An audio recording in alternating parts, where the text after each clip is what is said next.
Imam Bukhari menyebutkan, disebut dengan di sini. Pernah satu kali kata Sa'id bin Abi Waqqas, Umar bin Khattab minta izin masuk ke rumah Nabi SAW. Pada saat itu istri-istri Nabi lagi berbicara di hadapan Nabi SAW dengan suara mereka lebih tinggi dari suara Nabi SAW. Maka Umar bin Khattab waktu masuk, tiba-tiba istri-istri Nabi diam dan menurunkan hijab mereka. Lalu waktu Umar bin Khattab masuk, Nabi SAW senyum, tertawa melihat Umar masuk. Kata Umar, ya Rasulullah, apa yang membuat anda tertawa? Semoga Allah membuat anda tertawa seumur hidup. Itu biasanya doa begitu ya. Lalu kemudian berkatalah Nabi SAW, saya heran dengan wanita-wanita ini. Pada saat tadi kamu belum datang, suara mereka lebih tinggi dari suara saya, dan mereka juga belum menutup hijabnya. Pada saat kamu datang, tiba-tiba mereka seperti ketakutan, meredamkan suara mereka dan menutup hijab mereka. Lalu Umar bin Khattab menghadap ke hijabnya, ya. Seperti kayak kita sekarang ini ada gorden, gitu kan? Antara kita dengan akhwat itu dilihat gorden, menghadapi gorden tersebut. Lalu kata Umar, wahai musuh-musuh diri sendiri, gitu kan? Kepada istri Nabi. Dalam riwayat dikatakan, wahai musuh-musuhnya Allah, apakah kalian segan dengan saya? Kalian tidak segan dengan Nabi SAW? Istri Nabi yang paling tua menjawab waktu itu, Ummu Salamah. Ummu Salamah mengatakan, iya, karena Rasulullah SAW lebih lembut dan lebih baik daripada kau, hai Umar. Gitu kan? Dalam riwayat dikatakan, kau lebih keras daripada Nabi SAW, gitu kan? Maka pada saat itu Nabi SAW tidak menanggapin dialog antara Umar bin Khattab dengan istri-istri Nabi SAW radhiyallahu alaihinna.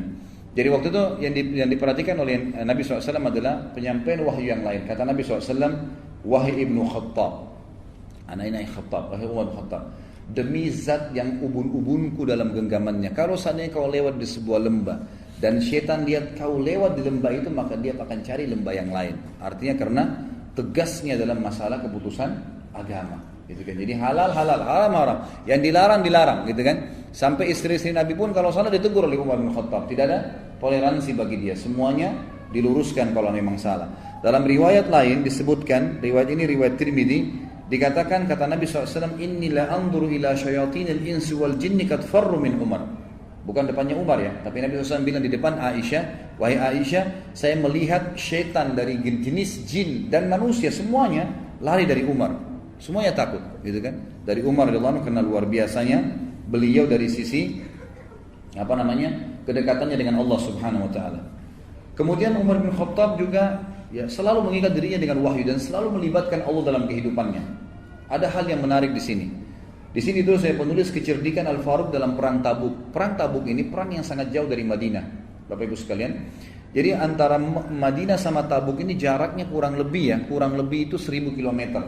Jauh sekali jaraknya. Dan pada saat itu sahabat menunggangi kuda sama unta semampunya. Yang jalan kaki nanti tukaran sama temannya. Jadi tukar-tukaran untuk naik di naik di unta atau di kuda itu.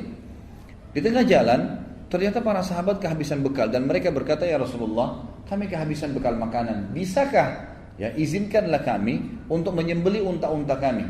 Jadi kami ngambil dagingnya, kami ambil juga lemaknya, gitu kan? Lemaknya itu biasa dileburin menjadi minyak yang mereka bisa pakai untuk makan, gitu kan? Dagingnya nanti dicelupin di lemak itu pada saat sudah menjadi minyak. Biasanya dulu dilakukan seperti itu. Lalu unta ini punya satu kelebihan, Bapak Ibu sekalian, yang mungkin kalau yang belum tahu ya. Jadi di perut unta itu ada sebuah kantong cukup besar, itu bisa menampung tidak kurang dari 10 liter air, 10 sampai 15 liter air, itu bersih. Jadi unta itu kalau minum, dia menarik ya, itu dia tidak angkat kepalanya sampai kantong itu penuh. Makanya kata Nabi SAW, jangan kalian minum seperti unta. Ya, unta itu kalau minum terus sampai hausnya hilang, gitu kan? Kita kan kalau minum dianjurkan minum lepas, minum sampai 3 kali, nggak boleh nafas kalau minum. Kalau unta nggak nafas, terus ditarik sama dia, gitu kan? Nah ini Nabi SAW berikan perumpamaan. Dan unta ini punya sebuah kantong di perutnya. Kalau anda mau bisa baca tafsir, waktu Allah SWT mengatakan wa ilal ibili kaifa khuliqat. Coba lihat bagaimana unta kami ciptakan. Ada 9 kelebihan unta. Di antaranya adalah di perutnya ada kantong yang kalau dia minum air, di kantong itu tertampung tidak kurang dari 10 sampai 15 liter, sama 1 galon kita sekarang yang besar tuh, 10 liter air yang masuk di situ. Dan itu tidak tercemar dengan apapun. Pada saat unta berjalan di padang pasir dan dia haus, dengan sistem yang Allah ciptakan di tubuhnya, air itu bisa ditarik sama dia, membasahi tenggorokannya, kemudian masuk kembali, gitu. Makanya unta ini sering dipakai di zaman dulu dalam peperangan dan perjalanan jauh, karena kalau disembeli, dagingnya bisa dimakan, air di kantongnya bisa diminum, gitu kan.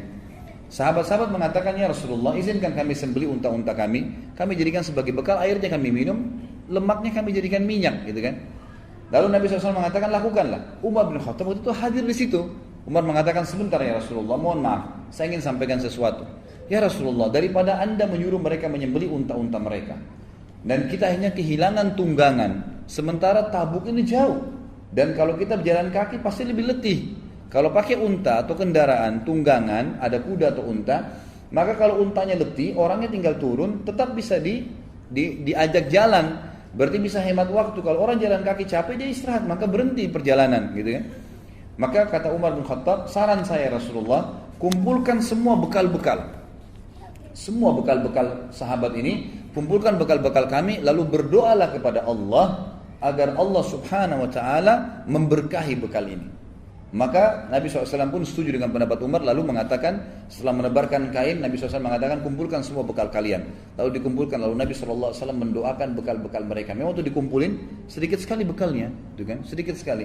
Maka kata Nabi SAW, ya Allah berkahilah bekal-bekal kami ini. Lalu Nabi SAW mengatakan, masukkan ke kantong-kantong kalian. Setelah mereka masukkan, subhanallah, yang punya sepotong roti, yang punya cuma sepotong daging, yang punya cuma sekendi air, itu mereka masukkan kembali ke kantong-kantong mereka, sampai pulang dari perang Tabuk pun itu masih utuh karena diberkahi oleh Allah Subhanahu wa taala. Dan ulama mengatakan kekuatan Umar di sini nih, beliau selalu melibatkan Allah dalam segala kehidupannya, luar biasa gitu. Jadi selalu daripada habisin, lebih baik berdoa. Dan ini juga saya ingin beratkan jemaah sekalian, banyak orang di antara kita menjadikan hubungannya dengan Tuhannya Allah Subhanahu wa taala itu nomor 30. Misal dia lagi mau berobat sakit, banyak orang di antara kita, dia pergi ke dokter berobat, sakit. Dia tahu dia punya Tuhan Allah Subhanahu wa taala. Yang ciptakan dia Allah, ciptakan penyakit Allah, ciptakan kesembuhannya Allah. Tapi dia enggak minta kepada Allah. Dia ke dokter, "Dok, saya sakit ini." Konsultasi, langsung gitu kan. Kemudian setelah itu dia minum obat. Pada saat tidak sembuh kan juga enggak kembali kepada Allah. Kembali ke dokter, "Dok, kenapa saya belum sembuh, Dok? Resep apa lagi?" dan seterusnya. Konsultasi dari dokter ke dokter, pindah beberapa dokter. Orang yang seperti ini Allah akan biarkan sesuai dengan ikhtiar manusianya gitu kan. Mestinya kata para ulama, diambil pelajaran dari Umar bin Khattab, libatkan Allah dari awal, nanti Allah akan mudahkan itu manusia atau obat atau makanan jadi solusinya. Misal sebelum berobat mengatakan, ya Allah sembuhin saya, maka pasti Allah akan mudahkan nanti konsultasi dokternya cocok, resepnya cocok, dengan sekali saja sudah cukup. Disinilah kelebihan Umar bin Khattab radhiyallahu anhu. Beliau selalu libatkan Allah dulu di awal, baru kemudian ya beliau berikhtiar secara manusia. Di sini ditulis lagi judul yang lain, kata Nabi SAW waktu melihat itu, jadi Allah berkahi makanan tadi, beliau mengatakan, asyhadu an la ilaha illallah wa anna Muhammad Rasulullah. Beliau syahadat sendiri. Lalu beliau mengatakan, tidak ada seorang hamba pun yang mengucapkan kalimat syahadat ini dengan tulus, lalu tidak ada keraguan sedikit pun dalam hatinya, kecuali pasti masuk surga. Dijamin masuk surga. Ini hadis disebutkan, ya diriwayatkan oleh Imam Bukhari dan juga Imam Muslim, serta ada beberapa ya yang lainnya meriwayatkan, tapi ini disebutkan Imam Bukhari dan Imam Muslim.